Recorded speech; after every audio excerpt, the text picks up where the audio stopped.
back. Now there are so many different ways to enjoy animals. Throw doggy a ball and play fetch, tease kitty cat with a little piece of string, or just let them be. You can watch them from a distance for hours. It's so much fun. And sometimes, if you're lucky, they'll even give you a grand performance. Quite like the one we got when we decided to take a stroll in the enchanted forest.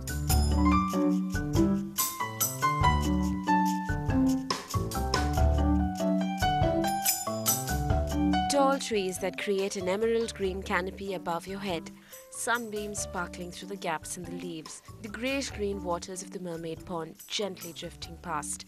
The sights and sounds of the beautiful campus of the YWCA in Kilpauk brought to my mind the enchanted forest straight out of one of Enid Blyton's books. All around are creatures that you don't get to see every day, birds in different sizes, shapes and vibrantly coloured plumages. There were kingfishers wearing their dazzling blue, the easy-to-hear but hard-to-see parakeet, and the woodpecker with his bright feathers and strong beak. Catching these birds in action requires a lot of patience and careful scrutiny of the branches overhead. Now, when you need a break from squinting into the trees, all you need to do is shift focus to the never-still waters of the mermaid pond. About 1 acre in size and 12 feet in depth, this water body is one of its kind in the heart of the city.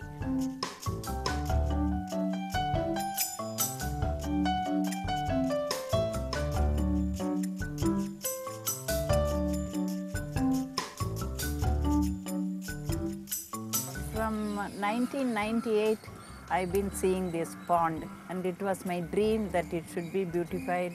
And then slowly we got the koi carp free, about 1,000 fishlings, and they have grown so big now. And ducks also was donated, and geese were donated. And after their coming here, the hostel girls just enjoy them seeing after the tiresome day. So I got more interested. So we put some benches for them to sit and relax and drink their tea or coffee, whatever it is.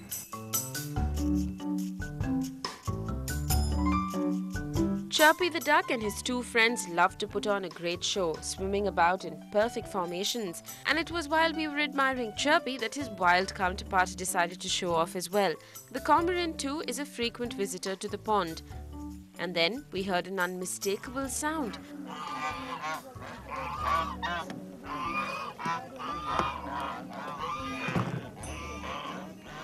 One that I can recognize even in my sleep. With a lot of honking and hissing, the rowdy group of geese came shuffling along right to the water's edge, and then right in front of our eyes they transformed into graceful ballerinas as they went gliding across the pond. We even managed to spy the extremely shy but beautiful white-breasted waterfowl that perched on one of the low branches of a rain tree. While we were busy admiring the bird life all around, we also had a few feline visitors who came out to investigate. Ginger and Tammy, though not very fond of each other, loved all the attention and petting that we gave them.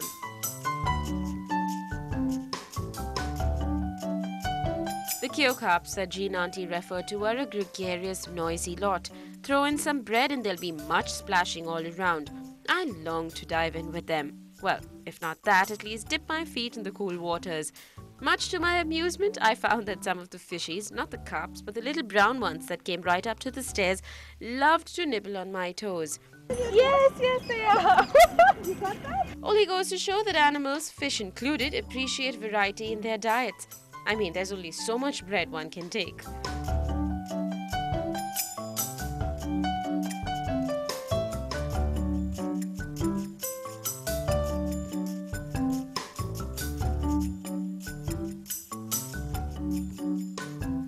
We'd gotten real lucky that evening because we got to see many different kinds of animal life, but there still was one creature that we really wanted to see. This visitor waits until sundown and then burrows its way up from the earth and swims to the surface to feed. Dr. Priya, yet another member and vet of the YWCA, took us over to some of the coolest spots on the bank, and there we sat patiently and in complete silence, and we waited. And then out popped a head, and then another, and another, and another, and many, many more. It was high time the Melanokellies came out for their share of bread. It's the only existing natural ecosystem for the Melanokellies trijuga, which is the Indian black pond turtle that exists in this pond. what the YWCA has actually done is preserved this pond as it is. And the species continues to survive and breed, and the Melanocheles is actually quite a tough species.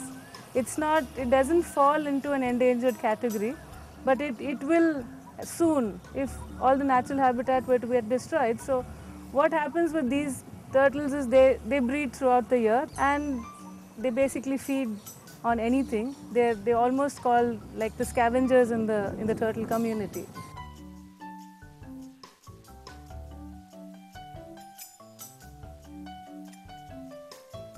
Once the sun had pretty much set for the day, we moved over to the steps so that we could get up close and personal with these beautiful creatures.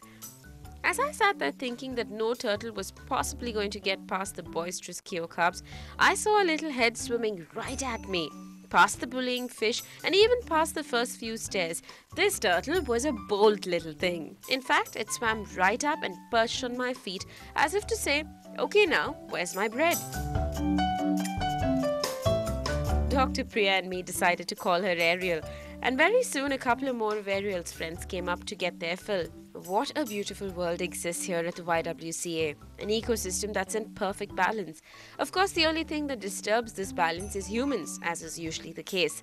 Stray plastic and junk thrown in from the neighborhood poses a hazard to the mermaid pond and the creatures that live in and around it. It doesn't take much to keep nature's harmony intact. After all, the only creatures that can truly enjoy nature's beauty is us humans. I, for one, was thanking my lucky stars that I was a woman and could sign up to be a member. 2 conditions you need to satisfy if you want to enjoy these creatures firsthand. Sorry, boys, you'll just have to take my word for it.